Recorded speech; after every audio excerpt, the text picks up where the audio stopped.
Bienvenidos. Hoy nos vamos a meter de lleno en el cerebro para entender algo que, seguramente, muchas personas han sentido alguna vez: la ansiedad. Vamos a descifrar qué pasa a nivel químico y, sobre todo, cómo funcionan algunos de los medicamentos más comunes para tratarla. Y a ver, para empezar, vamos a aclarar una de las confusiones más grandes. ¿Miedo y ansiedad son la misma cosa? Pues no, y aquí está la diferencia clave. Miren, aunque se sienten muy parecidos, el miedo es la reacción a algo que está pasando ahora mismo. Es el león que tenemos enfrente. La ansiedad, en cambio, tiene que ver con el futuro. Es la preocupación por el león que podría estar a la vuelta de la esquina. Una es presente, la otra es pura anticipación, sea real o imaginaria. Y esta descripción, bueno, es tremenda, ¿no? Nos muestra que la ansiedad no es algo que está solo en la cabeza, para nada. Se siente en el cuerpo y de una forma muy, pero muy intensa. Es una reacción física total, abrumadora. Y que nadie piense que esto es algo raro. Miren estos datos. Son de estudiantes de farmacología, o sea, gente que estudia precisamente estos temas. Y aún así, fíjense en la distribución. Es increíblemente común. Casi un tercio con ansiedad mínima, un tercio con leve y otro tercio con severa. Nos dice mucho de lo extendido que está este sentimiento. Bueno, entonces, ¿qué pasa allá adentro? ¿Qué se activa en nuestro cerebro para que sintamos todo esto? Es hora de abrir el capó y ver cómo funciona ese sistema de alarma que todos tenemos. Y el centro de operaciones de esta alarma es una pequeña estructura llamada la amígdala. Pensemos en ella como el detector de humo del cerebro. Pero ojo, es un detector súper sensible, ¿eh? Está siempre escaneando el ambiente, buscando cualquier señal de peligro, por mínima que sea. Y aquí viene lo fascinante. La amígdala recibe la información por dos caminos distintos. Está la vía corta, que es como un atajo de emergencia. ¡Pum! Reacción instantánea. Es ese susto que nos damos cuando vemos una sombra en la oscuridad. Y luego está la vía larga, un camino más lento, más reflexivo. Aquí la información pasa primero por la corteza, la parte pensante, que analiza y dice: a ver, un momento, no es un monstruo, es solo una silla con ropa encima. Es el clásico sentir primero, pensar después. Ok, si ya entendemos que el problema es una alarma demasiado sensible que a veces se dispara sin razón, la pregunta es obvia: ¿podemos bajarle el volumen? ¿Existe una forma química de calmar ese sistema hiperactivo? Vamos a verlo. Pues resulta que sí, el cerebro tiene su propio sistema para tranquilizarse, y el protagonista de este sistema es un neurotransmisor llamado GABA. Si el cerebro fuera un auto a toda velocidad, el GABA sería el pedal del freno. Su única misión es decirle a las neuronas: «Hey, más despacio, tranquilas, bajen las revoluciones». Aquí es donde entran en juego los medicamentos como las benzodiazepinas. Y ojo con esto porque es clave, no son un freno nuevo.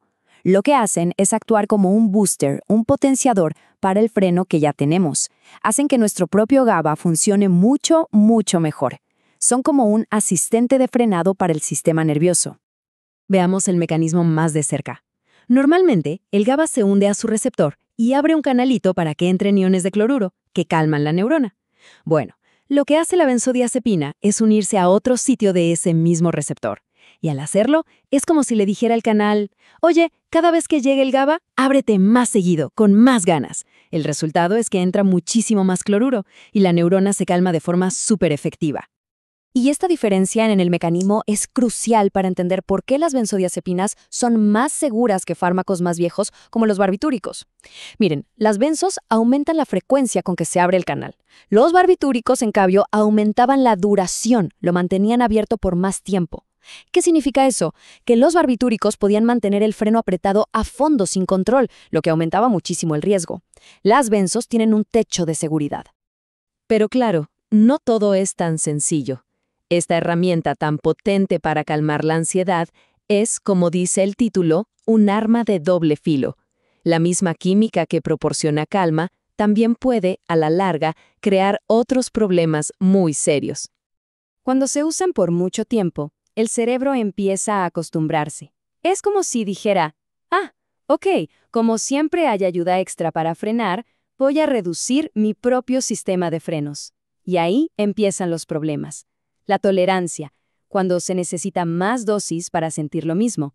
La dependencia, cuando el cuerpo pide la sustancia para funcionar con normalidad. Y, por supuesto, el riesgo de adicción. Para entender la parte de la adicción, tenemos que hablar de otro jugador clave en el cerebro, la dopamina, la famosa molécula del placer y la recompensa. Porque resulta que las benzodiazepinas no solo calman, también activan, de forma indirecta, este circuito de recompensa. Imaginen esto. En el circuito de recompensa hay una neurona de dopamina lista para liberar placer. Pero, justo al lado, hay una neurona GABA que le pone un freno, que la mantiene a raya. Es un sistema de control para que no andemos sintiendo euforia todo el tiempo. Entonces, ¿qué pasa cuando tomamos una benzodiazepina? Pues que esa benzo va y frena a la neurona que frena. ¿Se entiende? Frena al freno.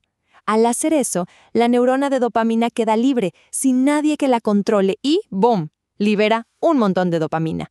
Este subidón de recompensa es lo que puede enganchar, lo que puede llevar al cerebro a querer repetir la experiencia una y otra vez. Bueno, con este panorama de beneficios y riesgos, queda claro que las benzodiazepinas no pueden ser la única respuesta, ¿verdad? Afortunadamente, el abanico de tratamientos hoy en día es mucho, mucho más amplio. Y es importantísimo tener esto en cuenta. Existen terapias súper efectivas como la terapia cognitivo-conductual que nos enseñan a manejar nuestros pensamientos. También hay otras familias de medicamentos como los antidepresivos y SRS que funcionan de una manera totalmente distinta, o la buspirona, que es otra alternativa con menos riesgos. O sea, hay todo un arsenal de opciones. Y si miramos hacia el futuro, la cosa se pone aún más interesante. La ciencia está buscando desarrollar fármacos que sean como francotiradores, que le peguen justo a la parte del receptor GABA que calma la ansiedad, pero sin tocar las partes que causan sueño o adicción. Sería lo mejor de los dos mundos, un bisturí molecular tal cual. Al final, y con esto cerramos, es fundamental recordar algo. Detrás de toda esta química de los receptores, de los neurotransmisores, hay una persona, una historia, una vida que lo único que busca es un poco de calma, un poco de silencio interior para poder seguir adelante. Y entender cómo funciona todo esto es sin duda el primer paso para lograrlo.